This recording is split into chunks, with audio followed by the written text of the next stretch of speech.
जय हिंद साथियों, कैसे हैं आप सब। स्वागत है आपका एक बार फिर आपके अपने YouTube channel Shri Shyam classes. जी हाँ साथियों, रेट 2025 में डेली आप न्यूज देख रहे होंगे। डेली अखबार में एक खबर उसकी 100% रहती है, सुर्खियों में बनी हुई है जब से इसके 27 फरवरी की पात्रता की डेट आई है।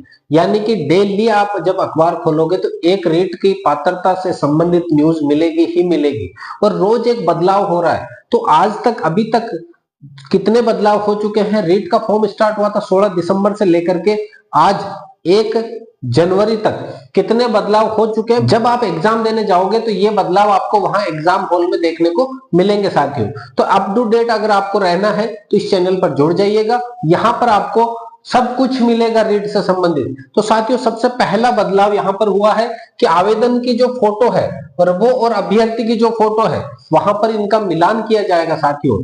आवेदन करते समय आपने जो फोटो लगाई है और अभ्यर्थी जो वहां पर गया है फोटो देने के लिए, एग्जाम देने के लिए, तो उनका मिलान किया जाएगा। लेकिन उसके बाद में एक न्यूज आई है कि बायोमेट्रिक होगा साथियों। ये सबसे इंपॉर्टेंट है, बायोमेट्रिक होगा। फिंगर वगैरह, आई स्कैनर वगैरह सब कुछ होगा। एग्जाम देते समय ही सब कुछ आपका यहाँ पर बायोमेट्रिक होगा। एग्जाम किसने दिया, फिंगर लगेंगे तो अपने आप आधार कार्ड वगैरह जो सब कुछ अप टू डेट रहेगा वो आ जाएगा आपके। कहने का मतलब है डमी कैंडिडेट जो बैठते हैं एग्जाम दूसरे के जगह पे देने के लिए, उनका सफाया हो जाएगा साथियों। उनका क्या हो जाएगा, सफाया। और ये खुशखबरी ही है जो एग्जाम की तैयारी कर रहे हैं। और आपने देखा होगा हर एग्जाम में ऐसा होता है कि एग्जाम में डमी कैंडिडेट बिठा दिए जाते हैं। यानी जो बहुत ज्यादा इंटेलिजेंट होता है वो पहले से गवर्नमेंट जॉब में रहता है, उसकी और यानी लालच के चक्कर में किसी और का एग्जाम देने के लिए वो चला जाता है, और वहां पर बायोमेट्रिक नहीं होता है। आधार कार्ड वगैरह में वो थोड़ा बहुत करेक्शन वगैरह जो करके वहां एग्जाम दे आते हैं। बहुत सारे पकड़े भी जाते हैं, कुछ एक नहीं पकड़े जाते तो जॉब ले लेते हैं। तो अब की बार सरकार ने क्या करा, बायोमेट्रिक। जैसे ही फिंगर लगाओगे आपके पूरा दस्तावेज आ जाएगा कि ये फिंगर किसके हैं, ये फिंगर आधार कार्ड से किससे कनेक्टेड है, क्या है, सब कुछ उसका बायोमेट्रिक होगा। यानी कि डमी कैंडिडेटियों की अब कोई खैर नहीं रहेगी साथियों। तो ये सबसे मोस्ट है। फिर एक ये पांचवा विकल्प ऑफ नेगेटिव मार्किंग, कई छात्रों के समझ में नहीं आई है कि नेगेटिव मार्किंग तो होगी नहीं सर। 150 सवाल आएंगे, 150 में से हम 150 में से 150 अटेंड करेंगे, तो नेगेटिव मार्किंग है ही नहीं, तो ये ऐसा ऑप्शन क्यों आ रहा है अखबार के अंदर। तो साथियों इसको गौर से समझना। पांचवा विकल्प आपके सामने रहेगा। पहला विकल्प ए, फिर बी, फिर सी, फिर डी और फिर एक ई रहेगा। ये चार ऑप्शन तो रहेंगे। और ये है अगर आप वहां उत्तर नहीं देते हैं तो। उत्तर अगर आप नहीं देते हैं, किसी प्रश्न को बिल्कुल छोड़ना चाहते हैं, तो आपको ये भरना ही होगा साथियों। और अगर बात करें 10% से ज्यादा अगर ये छोड़ दिया, यानी 150 का 15 से ज्यादा 15 से ज्यादा खाली सवाल अगर आपने छोड़ दिए तो आप उस योग्यता के, उस एग्जाम के लिए लायक नहीं रहोगे। आपकी मार्कशीट चेक ही नहीं होगी साथियों। अगर 15 से ज्यादा सवाल खाली छोड़ दिए आपने तो आप उसके लिए क्या रहोगे, पात्र ही नहीं रहोगे। पहले देखा होगा साथियों, पहले के समय ऐसा होता था कि एग्जाम देते जा रहे हो, लास्ट के 5 मिनट बचे हैं, आपके 50 सवाल बाकी है। आपने क्या करा, गोले भरने शुरू करे, लेकिन लास्ट का 1 मिनट बाकी है, लास्ट का पूरा टाइम हो गया, आपके अभी भी अगर 15 सवाल से ज्यादा शेष है तो वो ओमार्कशीट चेक ही नहीं होगी साथियों। और अगर आपने 10% से ज्यादा खाली छोड़ दिए, कम खाली छोड़े, जैसे 7%, 8% ही खाली छोड़, जैसे 10 सवालों के जवाब नहीं दिया आपने, तो 10 सवालों के जवाब नहीं दिए तो वो 10 सवाल गलत माने जाएंगे और उनका 1/3 होगा साथियों, नेगेटिव मार्किंग होगी उनकी।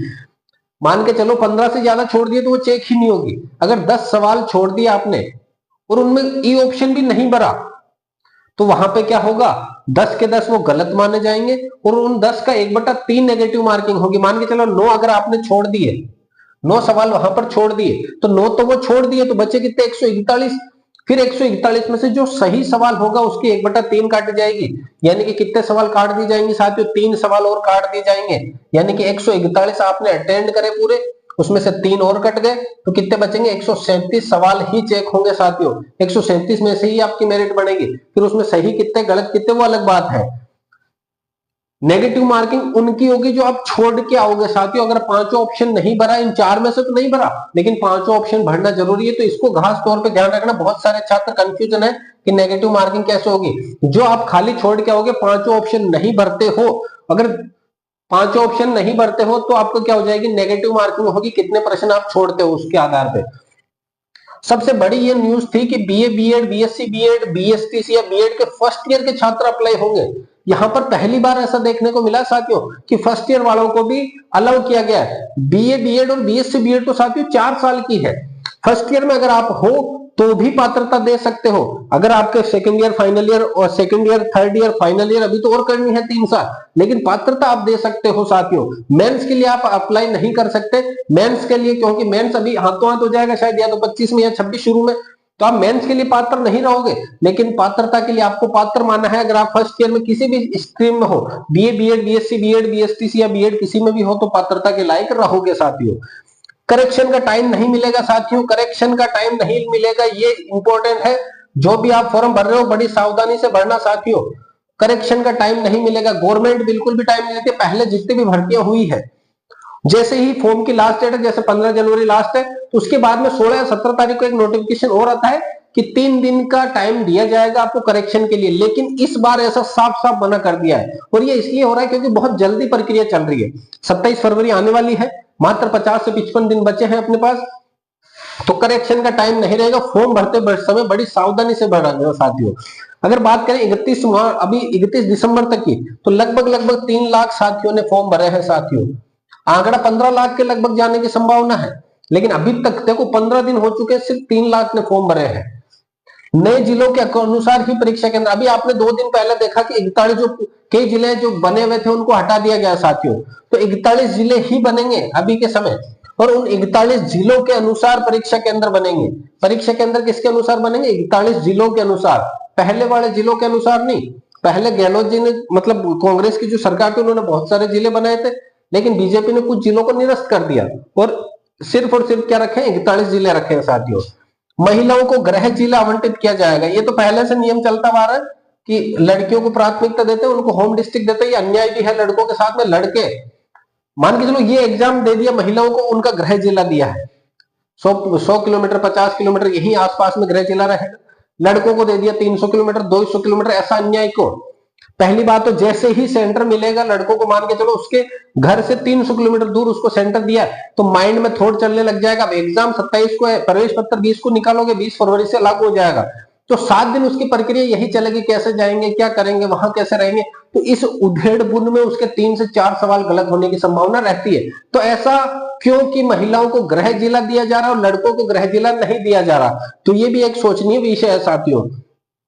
100 मीटर के दायरे में, परीक्षा केंद्र के 100 मीटर के दायरे में फोटो स्टेट और साइबर कैफे बंद रहेगा। ध्यान देना साथियों, अगर आप आधार कार्ड वगैरह जो भी आपके ये प्रवेश पत्र भूल जाते हो और आप सोचते हो वहां निकलवा लेंगे एग्जाम सेंटर के पास में, तो साथियों एग्जाम सेंटर के 100 मीटर के दायरे में कुछ भी नहीं मिलेगा आपको। जो भी होगा वो बंद रहेगा, चाहे वो फोटो स्टेट हो चाहे साइबर कैफे हो, 100 मीटर के दायरे में क्या रहेंगे साथियों? बंद रहेंगे। अगला है सिलेबस से ही सवाल, यानी बीएसटीसी का जो सिलेबस है उससे बाहर सवाल नहीं आएगा, और बीएड का जो सिलेबस उससे बाहर सवाल नहीं आएगा साथियों।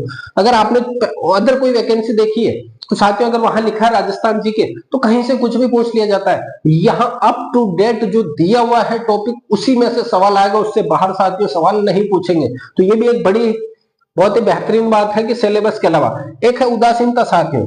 जैसे ही अपन के मतलब एक खबर लीक हुई 7000 पोस्टों की, कि मेंस के अंदर 7000 पोस्टें आई है, तो मेंस के अंदर जैसे ही 7000 की पोस्टें निकली है साथियों, एक सी खबर आ रही है, कंफर्म तो नहीं कह सकते लेकिन लगभग कंफर्म ही माने, क्योंकि एक बड़े व्यक्ति का ट्वीट है और उनका ट्वीट लगभग हमेशा सही जाता है। तो 7000 पे स्वीकृति मिली है, तो जैसे ही स्वीकृति की 7000 आई, ये संख्या यहां पर रह गई। 15 दिनों में सिर्फ 3 लाख ने फॉर्म भरे हैं, यानी जो आंकड़ा 15 लाख के लगभग होने का अनुमान है, वो उदासीनता देखने को मिल रही है अब की बार रीट के अंदर।